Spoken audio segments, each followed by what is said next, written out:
Não, ficar antenado talvez seria o mais importante de tudo, né? É verdade. Estar aqui, estar estudando, lendo, isso aí é sempre importante. E assim, a atualidades, que é a área do Derso, né? Ela envolve não só a parte de redação, mas você precisa estar atualizado para fazer uma prova de história. Você precisa estar, porque às vezes cai uma questão ali que envolve algo, né, próximo de agora, que pode fazer referência a um passado. Gente, sempre quando eu falo de passado, eu lembro de um tema da FUVEST, como o passado nos ajuda a compreender o presente, né? Então, pode estar vinculado a uma questão do passado, mas aconteceu algo nesse ano, uma notícia, Algo né, muito impactante, então, ou uma comemoração de algo esse ano, né? A gente tem várias comemorações esse ano também, né? Sim. Então, que vale a pena a gente se familiarizar. E falando da prova do Enem especificamente, as linguagens elas estão em todas as disciplinas, né? Porque os textos sempre mais extensos, né, como característica da prova, os textos extensos. Na parte de humanas também, né, na verdade, os textos são maiores ainda, mas questões de exatas que você precisa extrair o máximo que você tem daqueles textos e entender o que está acontecendo na proposta, acaba dificultando bastante. Eu vejo assim, às vezes o aluno, ele conseguiria fazer aquela questão de matemática ou aquela questão de física se ele tivesse um bom domínio de linguagens. Só que ele sabe a fórmula, ele sabe fazer a conta, só que ele não entendeu o que o enunciado estava pedindo. Exato. Porque ele não conseguiu interpretar aquilo. Sim. Então, é por isso que eu falo, gente, sem linguagem, sem língua portuguesa, sem interpretação de texto, você precisa focar, né, nessa estrutura de linguagens códigos para um bom entendimento de todas as outras áreas, para que você consiga, de fato, fazer até as questões que são um pouco mais complexas, de matemática, de física, de química, de biologia, porque tá ali no enunciado, só que de repente você não consegue entender o que o enunciado está propondo. Em muitas questões da área de exatas, uma parte da resolução, não da resposta, uma parte da resolução você vai tirando do enunciado. Sim. E, inclusive, tem um exemplo lá no Desenrola, na última aula de revisão do Enem, que justamente tem questões que você vai pela lógica. Você vai lendo a questão e você não tem uma... Pode ser que por fórmula você também consiga, mas lendo o exercício e tendo um senso crítico, tendo um domínio da escrita, da interpretação, Sim, já consegue resolver uma parte do exercício. né? E eu vejo assim... Que ganha muito tempo nisso, né? A pessoa vai ganhar muito tempo. Numa prova que é extensa, 90 questões, no segundo dia eu acho quase com uma crueldade. 90 questões, 45 de matemática, 15 de física, 15 de química e 15 de biologia, eu acho lá. Crueldade ainda é gentileza, assim. Martelada na cabeça. Pelo amor de Deus, né? Portanto, gente, o primeiro dia de prova do Enem sempre é o mais legal, né? Eu concordo. O segundo o mais importante. É uma divisão legal. Mas, assim, uma característica da prova do Enem que eu acho bacana também ele é uma prova interdisciplinar. Eu acho que é, assim, o fundamental para a galera entender, né, que a prova do Enem, ela é uma prova interdisciplinar, tá? Então, o que acontece? Às vezes você não vai estar lá na casinha, né? A gente fala, o conhecimento, né? Esquece a caixinha. Isso é história, isso é geografia, isso é filosofia, isso é sociologia, isso é química, isso é física, isso é biologia.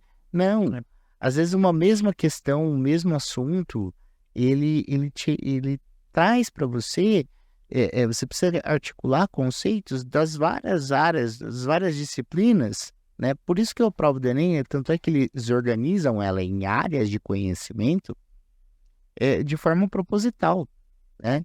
Eu lembro que o ano passado, né, retrasado, fazendo a correção da prova, um aluno me perguntou assim, ô Derso, mas essa questão é de história ou é de geografia? Eu falei assim, ela é de humanas.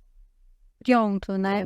Apesar da gente separar aqui essa fala, é imprescindível a gente entender que o Enem hoje é a prova mais interdisciplinar que a gente tem, né? A FUVEST, a gente vai falar no próximo podcast da FUVEST, das estaduais, né?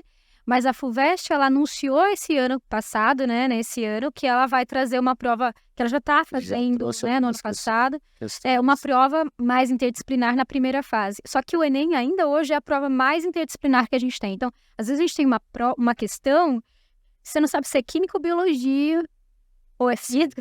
Sim. Só que é porque não é para separar, é para entender que sem elas, essa construção, sem essas duas estruturas, esse exercício não seria possível de ser desenvolvido, né? Então isso é importante. Teve uma questão, faz um tempo já, mas nessa linha, que ela apareceu, uma coisa interessante, ela apareceu na apostila de Química e de Física, que era de eletrólise, então falava um pouquinho, né, tem toda a reação química ali, que produz a corrente, e tem a corrente elétrica que é física, então você estuda nas duas áreas. Então, e o cálculo, ele estava muito no meio, muito. Tudo bem que é uma disciplina que chama Físico-Química, né, que é uma parte da química que estuda bastante fenômenos físicos, mas ela apareceu 2 vezes, em 2 apostilas diferentes. E uma coisa assim, que eu costumo falar também, e aí eu e a Gabi temos uma parceria de trabalho faz alguns bons anos já, né? Isso prova que não sou eu que sou velho. Mas eu não aparento tanto aquela... Não, com certeza.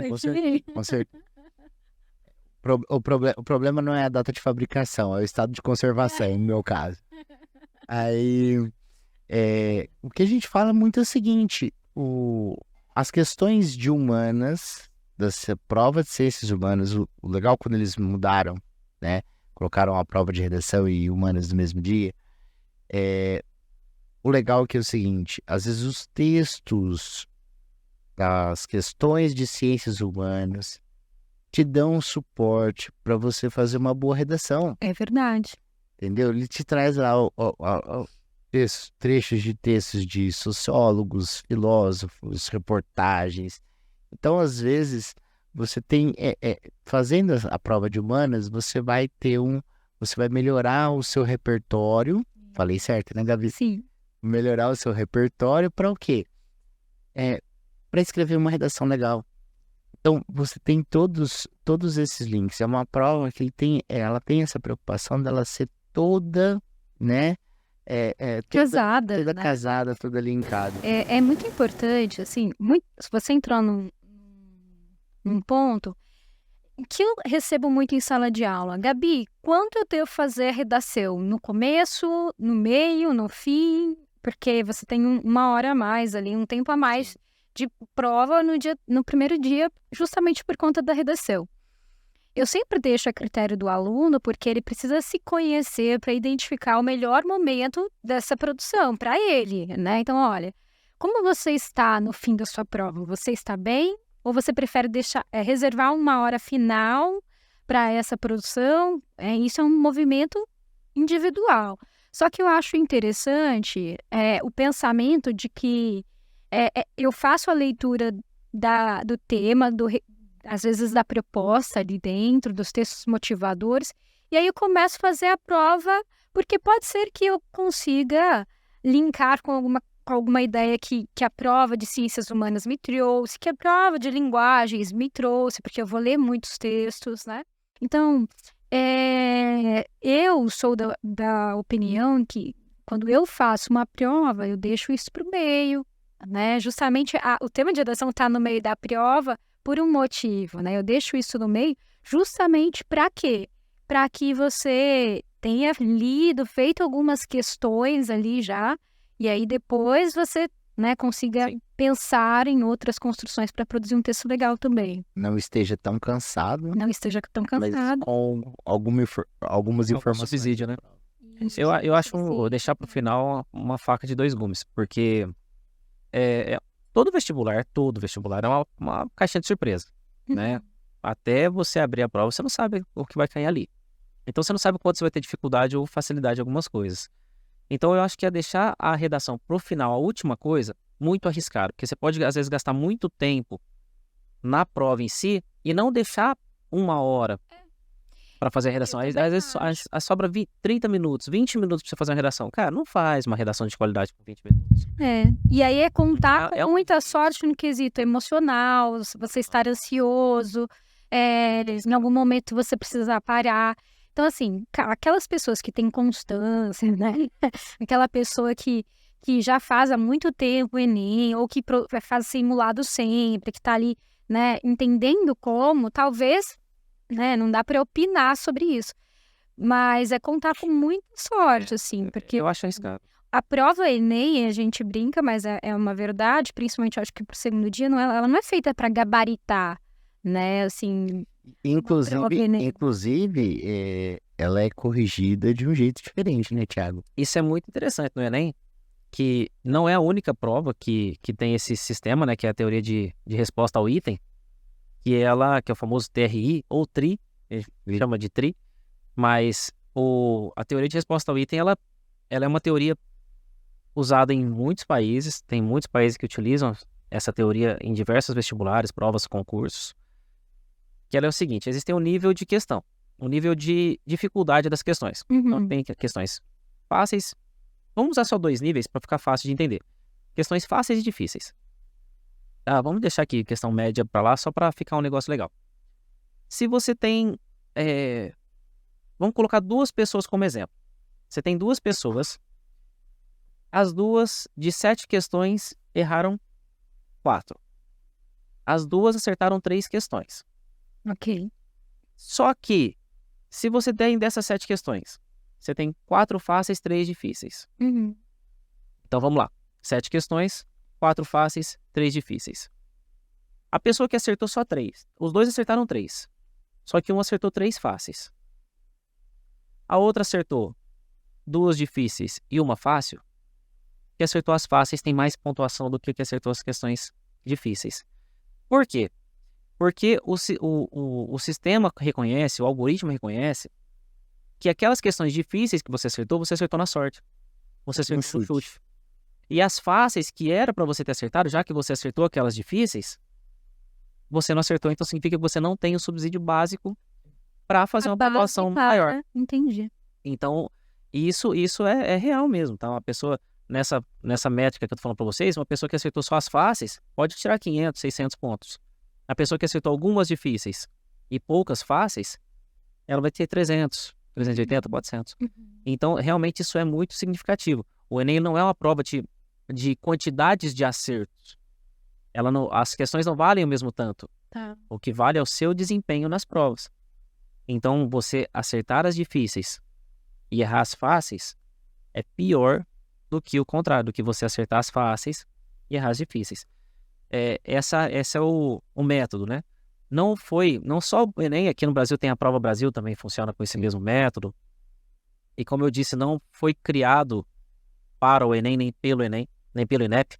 Ele é uma técnica, uma teoria universal, internacional, e que, né, se você for prestar concurso em outros lugares aí do mundo, vai ser, também, provavelmente você vai correr esse mesmo... se deparar com terreno. Se deparar com essa mesma técnica. Não é pela quantidade de acertos. É isso que é importante. Mas eu acertei 60% da prova. Não é pela quantidade de acerto. Mas é qualidade. Qual é o nível da questão que você acertou. Quais são os níveis da questão que você acertou. Porque daí você vai ser pontuado pelo nível. Então, o mais fácil e médio, você consegue uma pontuação maior, né? Sim. Enquanto o mais difícil. Supõe-se que isso é um chute. Então, você... O que não... pontua menos. É interessante falar que não é que você pode errar as difíceis, tá? Você pode acertar as difíceis. Só que acertem as fáceis. Acertar as fáceis é mais importante do que acertar as difíceis. Você não pode errar as difíceis, mas principalmente você não pode de jeito nenhum errar as fáceis. É mais ou menos isso. É essa a ideia. E, pessoal, isso é muito interessante. Por quê? Se você pensa somente na quantidade de questões, imagina, são quase 4 milhões de pessoas fazendo a prova. A quantidade de empates é muito grande. Então, vamos lá, são 180 questões no total. Fizemos a média, fizemos 90 cada um. Você fez 90, eu fiz 90. Como é que vai ser o desempate? O desempate é pela redação. Vamos supor que nós fizemos 2 redações, 900. E agora? Se nós formos pleitear a mesma vaga, Quem que está na frente um do outro? Gente, são 4 milhões de pessoas fazendo essa prova. Não tem, você não pode ficar correndo risco de empates. Então, o TRI, ele cria automaticamente um critério de desempate, na minha opinião, justo. Na minha opinião, justo. Então, automaticamente, ao mesmo tempo que você tem quantidade de questões variadas aqui, só que você tem um critério de desempate natural dessa prova. Nível da questão. Pelo nível da questão. Porque, então, eu considero o TRI muito justo mesmo. Eu acho que é uma forma realmente, assim, de se da constância, inclusive. A pessoa que estuda todos os dias, que sabe aquele conteúdo, a base bem consolidada. Bem consolidada. Vamos começar a falar das áreas, assim, de um modo mais específico? O que vocês acham? Vamos? E aí? Vocês querem que eu comece a falar de linguagens? Eu quero. Eu preciso pegar água. Preciso muito pegar água. Pode falando de linguagem? Com certeza. Pega pra mim. Então, a gente tem, no primeiro dia, redação e linguagens e suas tecnologias, né? Linguagens, códigos e suas tecnologias. E o que é essa linguagens, né, Derso? Nós temos conteúdos de língua estrangeira para essa construção. Língua estrangeira, podendo optar por inglês ou espanhol, né? E em torno de 5 questões, normalmente. Conteúdo de interpretação de texto, que é a maior quantidade de questões. Que é o carro-chefe, né? É o carro-chefe, né? A gente tem mais ou menos de interpretação de texto e todos os recursos que a gente utiliza para aprender. E é engraçado, né, que as pessoas acham que interpretação de texto é só pegar o texto, deixa eu ver o que ele está falando aqui, né? E, na verdade, existem técnicas para se interpretar textos, ter conceitos básicos de inferência, subentendimento, né? Não, de estudo para isso. E lembrando, né, como a gente falou anteriormente, porque se o aluno não interpreta bem um texto, ele não vai ter problema só na prova de linguagens. Não. Ele vai ter um problema grande na prova de humanos também. E na prova também. E na prova de ciências da natureza, de matemática, né? Então, assim, em torno de 10 questões, mais ou menos, nós temos de interpretação de texto, mas, assim, que se trate só de interpretação de texto, né? Porque a gente tem em todas as questões a necessidade de interpretar o texto, é um fato. Porque a prova do Enem de linguagens é uma prova extremamente extensa. Então, você tem que desenvolver algumas habilidades, alguns macetes, para que você consiga fazer os exercícios de forma mais ágil, porque você não vai conseguir ler todos os textos e ter que voltar para esse texto, porque às vezes é um texto para questão 1, 2, 3 e 4, 5, né? Para 5. E o texto tem uma página, né? Então, depois a gente vai falar sobre distratores logo mais, né? Questões de gêneros textuais, então, minimamente, você tem que entender os elementos principais de uma notícia, de uma reportagem, às vezes de textos técnicos e científicos, porque ele vai cobrar, né, esses elementos de construção, né, desses gêneros de forma mais específica. Ele vai cobrar qual é a finalidade desse gênero, né? Então, aí a gente também se adentra nas questões de função de linguagem, figuras de linguagem, que são questões muito... são recursos ali da língua para certos gêneros textuais, para gerar o impacto, ou a reflexão, ou a sonoridade que você espera. Aí a gente entra em literatura, que também é cobrado, né? O período contemporâneo, o modernismo, o realismo, o naturalismo, o parnasianismo, os movimentos literários ali dentro. Por que a gente está falando de linguagens? Porque a gente está falando... movimentos literários que expressam identidade, né, que falam de cultura. Então, as expressões artísticas, o esporte, a educação física, tudo é cobrado em linguagens e códigos. O aluno estranha isso, né? Como assim, cai esporte em linguagens e códigos no Enem? Cai. História da arte, que é uma área que... Cai arte, Trabalho também. Que vincula em história, né? Sim. Então, cai em movimentos artísticos na parte de linguagens, mas também cai em história. A história da arte deve cair tanto na parte de literatura, sim, quanto na parte de história, né? Sim. Rapaz, Porque ele fala de expressão, né? Então, se a gente fala de linguagem, né? Se a gente fala de código, se a gente fala de tecnologia e as tecnologias dessa construção, a gente se adentra a tudo que trata de período, né, de identidade, de cultura daquele período, às vezes literário, aquele, né, enfim. Então, o esporte é uma forma de expressão, né, de identidade, de cultura.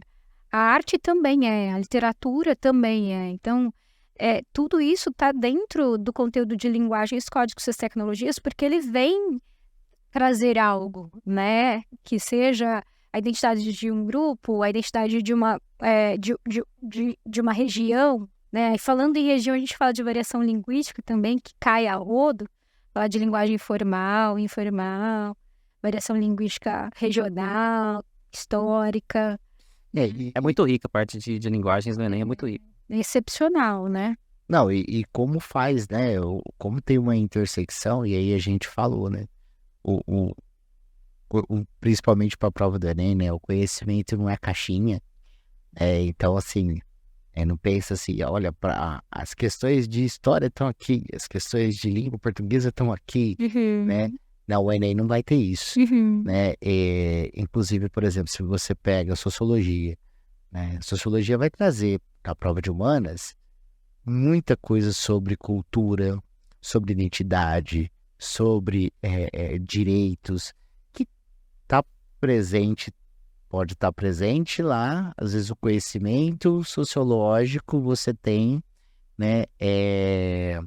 Você tem para responder na prova de humanas, mas te auxilia também na prova de linguagens. Então, a gente precisa entender que a prova do Enem ela é um negócio diferente. E eu acho uma prova bacana, mas que ela exige uma preparação diferenciada. Com certeza. A gente tem hoje a escola como... não vou me adentrar nem a nova construção, novo ensino médio, né? Nem vou me adentrar essas questões. Mas hoje a gente tem uma escola em que separa muito, né? Então, dentro da história, a gente tem o professor para história geral, história do Brasil.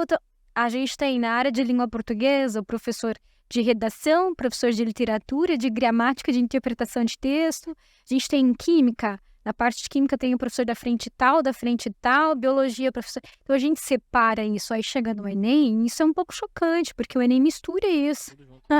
Mistura não só aquela disciplina com outra, e com outra, e com outra. Então, por isso que a preparação para o Enem, ela é uma preparação importante, porque é uma prova diferenciada até do modelo que a gente tem de ensino hoje.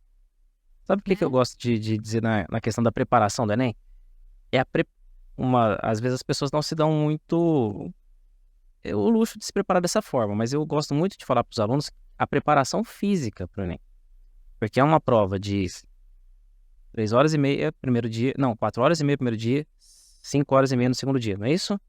Ao contrário. 5 horas e meia no primeiro dia, que tem a redação, e 4 horas e meia. Cara, você tem que estar preparado para ler 90 questões no texto gigantesco, textos enormes, e fazer uma redação. Então você vai passar fome no meio da prova, tem que lembrar que você vai racionar comidas. Exato. Então você vai ter sede, você vai precisar ir no banheiro e tá tudo bem. E tá tudo bem, não é uma coisa absurda, você vai precisar, porque é muito tempo fazendo uma prova. Então você vai precisar esticar um pouquinho. Dor nas costas, no pescoço. Gente, isso daí as pessoas esquecem, mas o Enem ele é uma preparação também física. Você tem que chegar lá pronto fisicamente para fazer essa prova. E não é fácil. Não é fácil você ficar ali 4, 5 horas. É importante essa preparação ser através também de simulados. Porque você começa a simular esse movimento de estar nesse tipo de situação, colocar o seu corpo nesse tipo de situação. Então, simular frequentemente essa prova, seja você isolado na sua casa, pegar a tarde para fazer isso, seja você fazendo na escola, simulados, essas provas mais extensas. Enfim, isso é extremamente importante para o seu corpo também se adaptar, né? Você tem que ter o hábito, né? É como você disse da maratona. É você se preparar para a maratona. Você se preparar para a maratona. Tem dia que você não vai conseguir correr os 42? Não, mas você vai correr uns 10, 20 ali. E você vai se preparando para a prova. E ter principalmente uma atenção às provas anteriores também, eu falo que é sempre válido.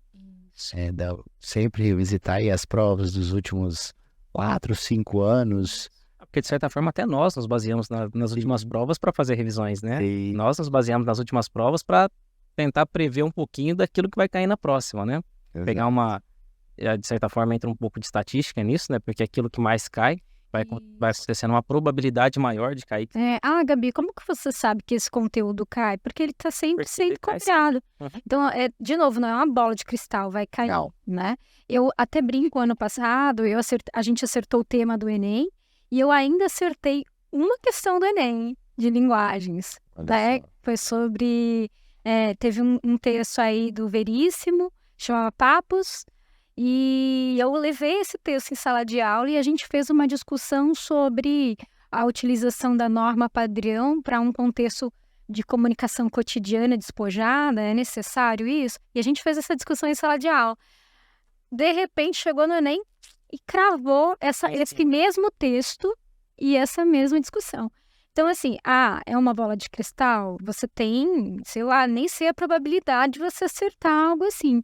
Mas a gente fala sobre estudarmos né, nos prepararmos também para dar essas aulas, né? E os alunos precisam se preparar através das provas anteriores. O que é importante, Derso, e a gente sabe disso, é que as provas mudam, né? Então, o Enem lá de 2010 não é o mesmo Enem de agora. E ele está em constante transformação, assim como a FUVEST, a VUNESP também deu uma mudada, porque mudou um grupo ali, né, de quem elabora provas. Então, assim, ela muda porque a sociedade também está nessa mudança. Então, não dá para pegar uma prova de 2010 para você necessariamente se basear e estudar. Vou pegar a prova de 2010, 2011, 2012. Não, você pega umas provas mais recentes para fazer falou, esse 3, estudo. 4 anos. 3, 4 anos é quase que o máximo já, né? É um corte de 5, acho que o limite. É o limite, É o limite, né? mas... E aí a gente pega a FUVEST, por exemplo, que mudou ano passado. Então, você já sabe que a primeira fase, os exercícios da primeira fase do ano retrasado, talvez não sejam tão mais interessantes assim, a não ser que você faça, né, uma construção diferenciada. Mas sempre se atualizar desses movimentos que os vestibulares estão fazendo também, né? Sem dúvida. Atualização é fundamental. Isso. Gente, e Derso, me fala um pouco aí da parte de humanidades, conta pra mim. É o que a gente estava falando, né? A parte de humanas, né? A parte de ciências humanas, ela é uma prova riquíssima, principalmente na questão interdisciplinar, né? Sempre. E aí eu fico pensando aqui, né? Eu pensando na questão dos distratores, né? Eu falo para os alunos assim, presta atenção porque a alternativa correta, ela vai necessariamente conversar com o texto. É verdade. Tá? Linguagens também. Então, cuidado, né? Cuidado com a alternativa, ela tem que necessariamente, né, tá ligada ao comando, que tá ligada aos textos motivadores. Então, o enunciado é a chave. O enunciado é a chave. O enunciado pro Enem, ele é a chave. Por quê? O que acontece? Às vezes na prova de ciências humanas, ele traz assim, ele traz uma alternativa que você lê e fala, nossa, que alternativa legal, tá tudo corretinho, tá tudo bonitinho, tem até mais informação do que, né, peca pelo excesso, traz informações a mais. Ela tá correta? Conceitualmente pode estar. Só que ela não vai te responder a pergunta. Nessa questão, vocês já não querem conversar muito, porque acontece muito mais nas humanas e nas linguagens do que em exatas, a questão dos distratores. É sobre isso. É sobre isso. A gente pode até fazer esse gancho e não deixar para eu falar, porque distratores em exatas é um pouquinho diferente. Então, os das humanas é mais legal. Porque não, mas é porque é mais difícil. É mais complicado. Você tem mais distratores, os distratores são mais pontuais nas humanas. É mais difícil de entender. Por isso, igual, por exemplo, assim, de sempre, né? Eu tive um colega da área de ciências da natureza, ele falou o seguinte: eu gosto de prova de ciências humanas porque toda questão é segundo texto, segundo autor, então não tem nada, então vocês não sabem nada, não tem nada assim, e que é. Eu falei para ele: não, professor, não é bem assim, os conceitos existem, só que o que você precisa saber? Ele quer alternativa, né, que se relacione com o texto, que responda a pergunta, tá? Se sobrou informação, a informação pode estar correta, mas ele não vai te responder a pergunta. Se faltou informação, né, ele não vai te responder a pergunta. Se ele contraria o que traz no teu texto, aí também ele não está te respondendo. Então a gente tem que ter esse cuidado, tá? Os distratores são muito mais difíceis.